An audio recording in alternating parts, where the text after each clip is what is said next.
പ്രധാനമന്ത്രി കേരളത്തിലേക്ക് എത്തുന്നു, തൃശ്ശൂരിലേക്ക് എത്തുന്നതിൻ്റെ മുന്നൊരുക്കങ്ങളൊക്കെ വിപുലമാക്കാൻ ബി.ജെ.പിയുടെ നേതൃയോഗമൊക്കെ ചേരുന്നു. ഒരു പരിധിവരെ ലോക്സഭാ തെരഞ്ഞെടുപ്പിൻ്റെ പ്രചരണ പരിപാടികൾക്ക് തൃശ്ശൂരിൽ പ്രധാനമന്ത്രി തുടക്കം കുറിക്കുന്നു എന്നുകൂടി രാഷ്ട്രീയമായി വേണമെങ്കിൽ പറയാം. അതുകൊണ്ട് തന്നെ പരമാവധി അത് വിജയമാക്കാനുള്ള ശ്രമങ്ങളൊക്കെ ബി.ജെ.പിയുടെ ഭാഗത്തുനിന്നുണ്ടാകും. ഇന്ന് നേതൃയോഗത്തിൻ്റെ പ്രധാന അജണ്ടയും പ്രധാനമന്ത്രിയുടെ സന്ദർശനം തന്നെയല്ലേ?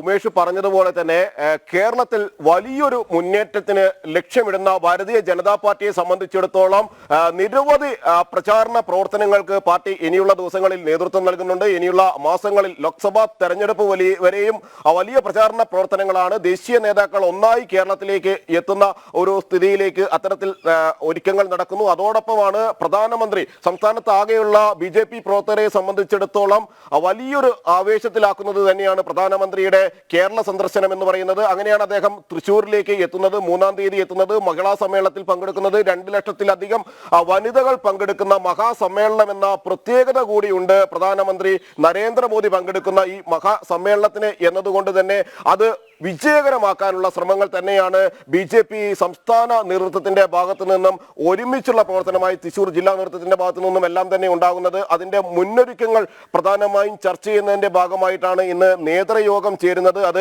തൃശ്ശൂർ ഹോട്ടൽ പോൾ റീജൻസിയിലാണ് ഈ ഒരു നേതൃയോഗം ചേരുന്നത്. എന്നാൽ ഇതോടൊപ്പം തന്നെ മറ്റു നിരവധി വിഷയങ്ങൾ കൂടി ചർച്ചയാകുമെന്ന് ബി.ജെ.പി.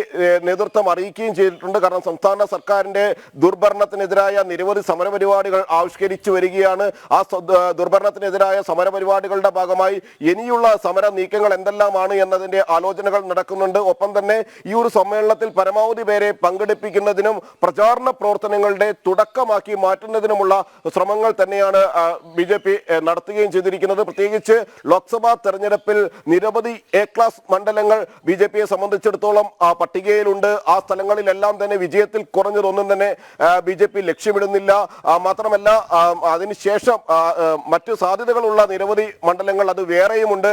ശക്തമായ പ്രവർത്തനങ്ങളിലൂടെ പിടിച്ചെടുക്കാൻ കഴിയുന്ന മറ്റു നിരവധി മണ്ഡലങ്ങൾ വളരെ വേഗത്തിൽ ജനങ്ങളിലേക്ക് ഇറങ്ങിച്ചെന്ന് വളരെ കൃത്യമായ പ്രവർത്തനങ്ങളിലൂടെ ഇതെല്ലാം സാധ്യമാക്കുമെന്ന് കരുതുമ്പോൾ അതിനുള്ള നീക്കങ്ങൾ നടത്തുമ്പോൾ തന്നെയാണ് ഈ പ്രവർത്തകർക്കാകെ ഒരു ആവേശമായി പ്രധാനമന്ത്രി എത്തുന്നത് എന്നതുകൊണ്ട് തന്നെ കൃത്യമായ മുന്നൊരുക്കങ്ങളോടെ ആയിരിക്കും ഓരോ പ്രവർത്തനങ്ങളും ഉണ്ടാവുക. അതിന്റെ ഭാഗമായി പ്രചാരണ പ്രവർത്തനങ്ങൾക്ക് നേരത്തെ തന്നെ തുടക്കമിട്ടിരുന്നു.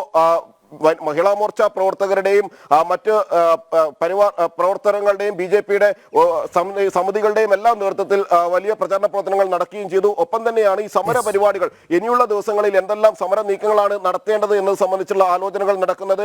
പ്രകാശ് ജാവ്ദേക്കർ എം.പി. അടക്കം രാധാ മോഹൻദാസ് അഗർവാൾ അടക്കമുള്ള പ്രധാനപ്പെട്ട നേതാക്കൾ ഈ ഒരു സമ്മേളനത്തിൽ പങ്കെടുക്കുകയും ചെയ്തിട്ടുണ്ട്.